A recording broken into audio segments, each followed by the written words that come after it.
আজ ভোরবেলায় উঠে এই শাড়ি গয়নাগাটি পরে নিয়েছিলাম চটজলদি। আর যেমনটা তোমরা জানো আমি ভুলে যাই ভিডিও বানাতে, তো সেমনই হয়েছে, ভুলে গিয়েছিলাম ভিডিও বানাতে। তারপর বান্ধবী বলাতে মনে পড়লো ও আমি তো ভিডিও বানাচ্ছিলাম।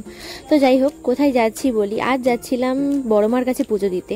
তো কোনো রকম প্রি প্ল্যান নয়, হঠাৎ করেই কথা উঠলো যে পুজো দিতে যাব চল, তো আমিও রাজি হয়ে গেলাম, ঠিক আছে যাবো চল। তো ভগবান হয়তো ডেকেছিল তাই গেছিলাম, কারণ আমি সচরাচর পুজো আচরা করি না, সবাই জানে এটা।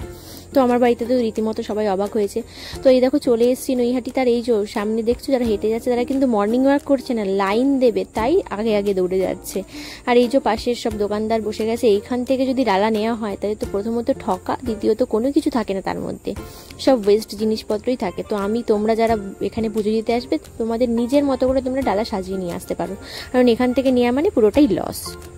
তো আমরা পৌঁছে গেছিলাম 6টার সময়, তো দেখতেই পেলে কতটা লাইন 6টার সময় এসেও, তাহলে বেলায় আসলে কতটা লাইন হবে তোমরা বুঝতেই পারছো।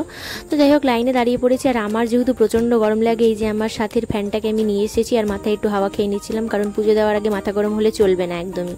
তো সামনে আরেকটা মন্দির আছে, সেখানে আমি মায়ের দর্শন করে নিলাম বড়মার কাছে যাওয়ার আগে, কারণ অনেকক্ষণ লাইনে দাঁড়িয়ে থাকবো, তার থেকে ভালো যে একবার এখানেও ঘুরে নিই। তো ফাইনালি আমাদের লাইনও অনেকটা এগিয়ে গেছে, আর একটু গেলেই মেন রোড পড়বে। আর এই দেখো চলে এসেছি আমরা মেন রোডে। এখানে এসে তো আরেক জ্বালায় পড়েছি, হঠাৎ করেই রোদ উঠে গেছে, আর আমরা ছাতা টাতা কিচ্ছু নিয়ে আসিনি সাথে করে, কি বলবো। আর এই দেখো একজন এখানে দণ্ডি কাটছিল, এই গঙ্গা থেকে স্নান করে এসে ডাইরেক্ট এরকম দণ্ডি কেটে কেটে মায়ের মন্দির অবধি যায়। তো দেখতে তো ভালোই লাগে। এদিকে বান্ধবী আর আমি দুজনে মিলে এটাই আলোচনা করছিলাম যে ছাতাটা নিয়ে আসলে বোধহয় ভালোই করতাম, একদমই মানে কি বলবো নির্বুদ্ধির মতো কাজ করেছি ছাতা না নিয়ে এসে। এতটাই রোদের মধ্যে, চড়ার রোদের মধ্যে দাঁড়িয়েছিলাম যে আর ভালো লাগছিল না। তো ফাইনালি মায়ের মন্দিরে ঢুকে পড়েছি, আর এখন যাব ভেতরে। এখানে তো এই জিনিসটা আমার খুব ভালো লাগে যে একই মানুষের সাথে বারবার দেখা হয়, এমন একটা জিনিস করেছে। কিন্তু একদিকে ভালো যে এতটা ভিড় হয় না। তো অনেকক্ষণ পর ভেতরে এসে একটু হাওয়া পেয়েছি, তো খুবই ভালো লাগছিল। তো হাওয়া খেতে খেতে মায়ের কাছে চলে গেলাম। কিন্তু এখানে এসে পুজো দিয়ে যে শান্তিটা পাওয়ার কথা, সেই শান্তিটা না কেন জানি না পাই না। এত লোকের ভিড় প্রথমত, দ্বিতীয়ত একটুখানিও সময় দেয় না যে দুটো মনের কথা মায়ের কাছে জানাবো। তো যাই হোক তারপর চলে এসলাম গঙ্গার ঘাটে। এখানে এসে কিছু ছবি আর ভিডিও করে নিয়েছিলাম।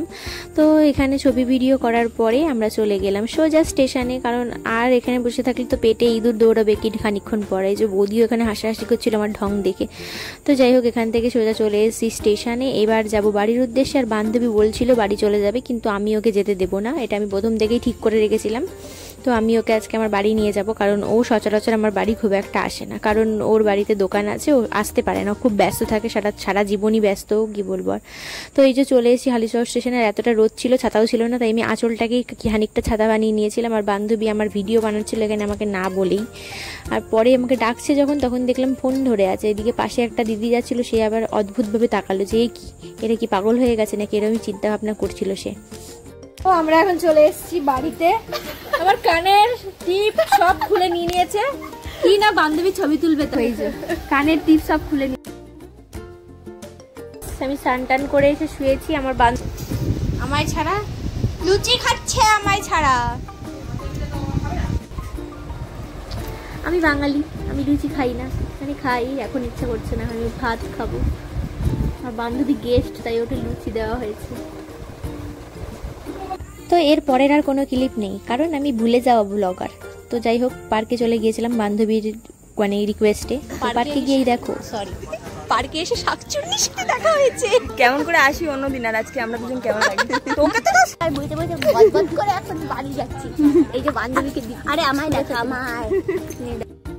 তো পার্কে গেছিলাম, আমার বান্ধবীটা বলেছিল তাই, কিন্তু এখানে এসে কিছুই কাম হয়নি, শুধু শুধু গল্প করেছি বসে বসে, গাইজ আর কিচ্ছু না। তারপরে ওখান থেকে সোজা চলে গেছিলাম মোমো খাওয়ার উদ্দেশ্যে। তারপরে নিয়ে নিয়েছিলাম 1 প্লেট মোমো, দুজনে মিলে এটা শেয়ার করে খেয়ে নিয়ে বান্ধবীকে স্টেশনে দিয়ে টাটা বলে আমিও চলে যাবো এবার আমার বাড়ির উদ্দেশ্যে, কারণ বান্ধবীর বাড়িটা তো কল্যাণী অনেকটা দূর, এবার আমার বাড়িও যাইতে হবে। রাস্তায় বৃষ্টিও চলে এসছে। তো আজকের মতো এইটুকুই ভিডিওটা, কারণ আমার আর এখন এনার্জি নেই শরীরে। তো তোমাদের ভিডিওটা কেমন লাগলো অবশ্যই কমেন্টে জানিও। টাটা, সবাই ভালো থেকো, বাই।